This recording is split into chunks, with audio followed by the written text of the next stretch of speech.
कृष्णाय वासुदेवाय हराय परमात्मा प्रणतकृष्णाय गोविन्दाय नमो नमः।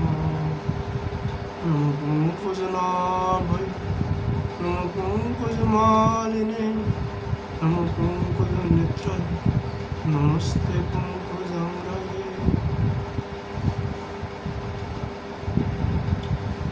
आज हम लोग श्रीमद् भागवत जी का प्रथम स्कंद तृतीय अध्याय से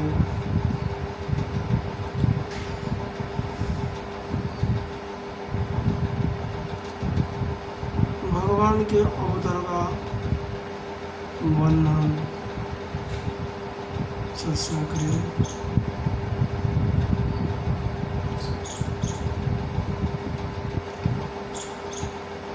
श्रोतुवाच जगृहे प्रियपौरुषं रूपं भगवन्महदादिभिः सम्भूतं षड्सकलमादिलोकैषि शिक्षया। सूजी कहते सृष्टि के आदि में भगवान ने लोगों के निर्माण की इच्छा होती है। उन्होंने महतत्व आदि से निष्पन्न पुरुष रूप ग्रहण किया। उसमें 10 इंद्र, 1 मन और 5 भूत, ये 16 कलाएं थी। उन्होंने कारण जल में शयन करते हैं। जब योग निद्रा का विस्तार किया तब उनके नाभि सरोवर से एक कमल प्रकट हुआ और उस कमल से प्रजापतियों के अधिपति ब्रह्मा जी उत्पन्न हुए। भगवान के उस विराट स्वरूप के अंग प्रत्यंग में समस्त लोगों की कल्पना की गई। वह भगवान का विशुद्ध तत्वमय, विशुद्ध सत्वमय श्रेष्ठ रूप है।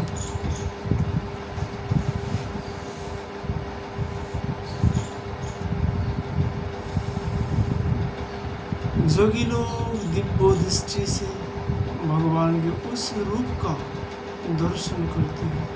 भगवान का वह रूप हजारों पैर, हजारों जांघें, भुजाएं और मुख से कारण अत्यंत विलक्षण है। इसमें सहस्र सिर, हजारों कान, हजारों आंखें और हजारों नासिकाएं, हजारों मुकुट, वस्त्र और कुंडल आदि आभूषण से वह उल्लासित रहता है। भगवान का यह पुरुष जिसे नारायण कहते हैं, अनेक अवतारों का अक्षय पुरुष है। इसी से सारे अवतार प्रकट होते हैं।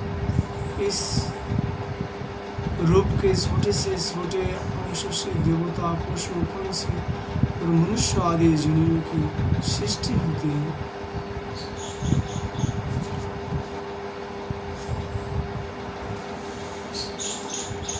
एतन्नानावतारणं निधनं विजयमभयं जस्यंशं सृजन्ते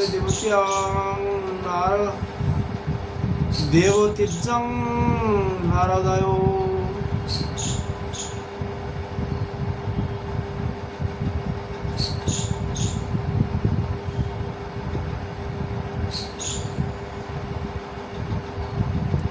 स एव प्रथमं देवं कोमरं सर्गमास्थितं चचारो दुच्चारं ब्रह्मा ब्रह्मचर्यमखण्डितम्।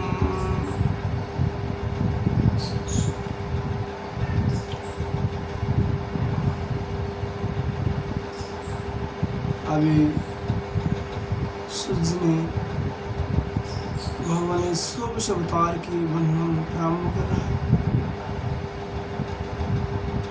उन्हीं प्रभु ने पहले कुमार सर्ग में सनूक, सनंद, सनातन और सनत कुमार इन 4 ब्राह्मण के रूप में अवतार ग्रहण करके अत्यंत कठिन अखंड ब्रह्मचर्य का पालन किया। दूसरी बार इस संसार के कल्याण के लिए समस्त जगों के स्वामी पूर्ण भगवान ने ही रसातल में गई हुई पृथ्वी को निकाल लाने के विचार से स्वीकार रूप ग्रहण किया। ऋषियों की सृष्टि में उन्होंने देवर्षि नारद के रूप में तीसरा अवतार ग्रहण किया और सत्तत तंत्र का, जिसे नारद पंचरात्र कहते हैं, उपदेश किया, जिसमें कर्मों के द्वारा किस प्रकार कर्म बंधन से मुक्ति मिलते है इसका वर्णन है। धर्मपत्नी मूर्ति के गर्भ से उन्होंने नारायण के रूप में चौथा अवतार ग्रहण किया। इस अवतार में उन्होंने ऋषि बनकर ब्रह्मांड और इंद्रियों का सर्वथा संयम करके बड़ी कठिन तपस्या की। पांचवें अवतार में वे सिद्धों के स्वामी कपिल के रूप में प्रकट हुए और तत्व का निर्णय करने वाले सांख्य शास्त्रों का जो समय के फेर से लुप्त हो गया था, आसुरी नामक ब्राह्मण की उपदेश किया। मनुष्य के वर मांगने पर छठे अवतार में वे अत्रि की संतान दत्तात्रेय हुए। इस अवतार में उन्होंने अलर्क एवं प्रहलाद आदि को ब्रह्म ज्ञान का उपदेश किया। सातवीं बार ऋषि प्रजापति की आकुति नामक पत्नी से यज्ञ के रूप में उन्होंने अवतार ग्रहण किया और अपने पुत्रों जाम आदि देवताओं के साथ स्वयंभू मनमंत्र की रक्षा की।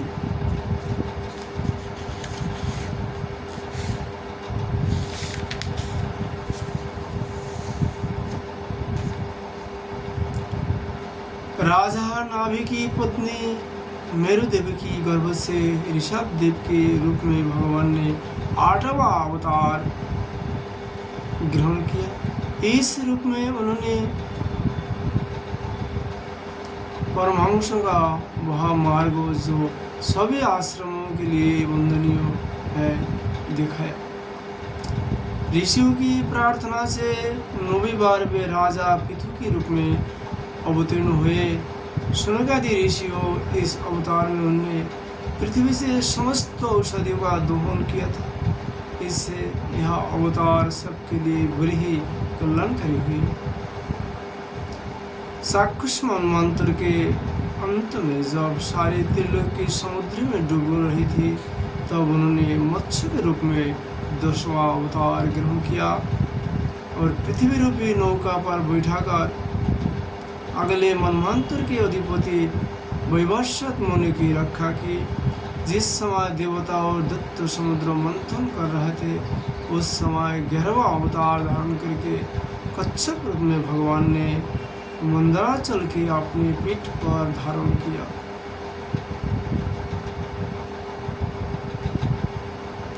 बारहवीं बार धनवंतरि के रूप में अमृत लेकर समुद्र से प्रकट हुए और 13वीं बार मोहिनी रूप धारण करके दैत्यों की मोहित करते हुए देवताओं को अमृत पिलाया।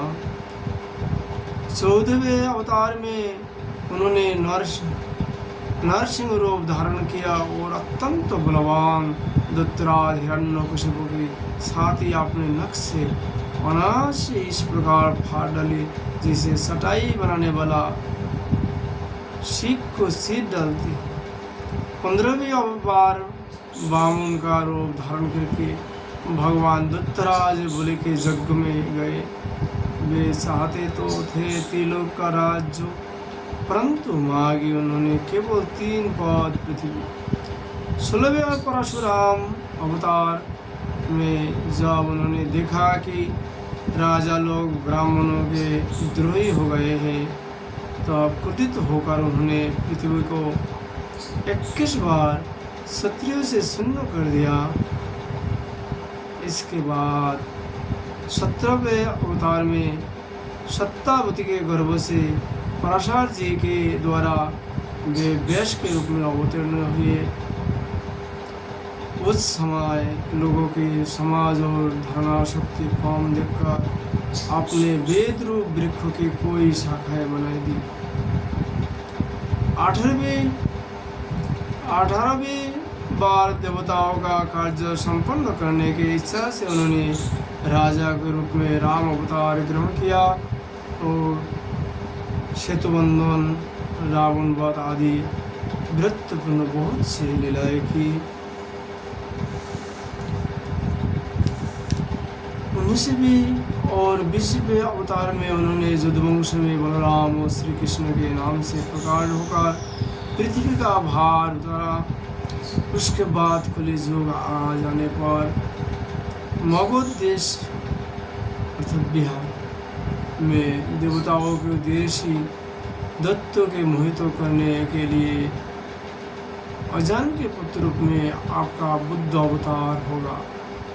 इसके भी बहुत पीछे जब कलियुग का अंत समय होगा, वो राजा लोग प्राय लुटेरे हो जाएंगे, तब जगत के रक्षक भगवान विष्णुजस नामक ब्राह्मण के घरे कल्कि रूप में अवतीर्ण होगा। शौनकादि ऋषियों जैसे अघार सरोवर हजारों छोटी छोटी नाले निकालते हैं, वैसे शतोनिधि भगवान श्री हरि की असंख्य अवतार हुआ करते हैं। ऋषि मुनि देवता प्रजापति मुनि पुत्र और जितने भी महान शक्तिशाली हैं वे सब के सब भगवान के ही अंश हैं। ये सब अवतार तो भगवान के अंश अवतार अथवा कल अवतार है, परंतु भगवान श्री कृष्ण को तो स्वयं भगवान अवतारी ही है। जब लोग दैत्यों के अत्याचार से व्याकुल होते हैं तो युग युग में अनेक रूप धारण करके भगवान उनकी रक्षा करते हैं। भगवान के दिव्य जन्मों की यह कथा अत्यंत गोपनीय रहस्यमय है, जो मनुष्य एकाग्र शक्ति से नियम पूर्वक सायंकाल और प्रातःकाल प्रेम से इसका पाठ करता है, वह सब दुख से छूट जाता है।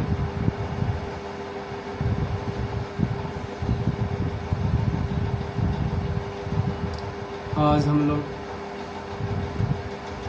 भगवान की इस सब अवतार की वर्णना है ही विश्राम करता हूँ। श्री राधा माधव का कृपा होने पर फिर हम लोग भगवान का लीलाओं का गुणगान करने का प्रयास करूँगा। राधे राधे।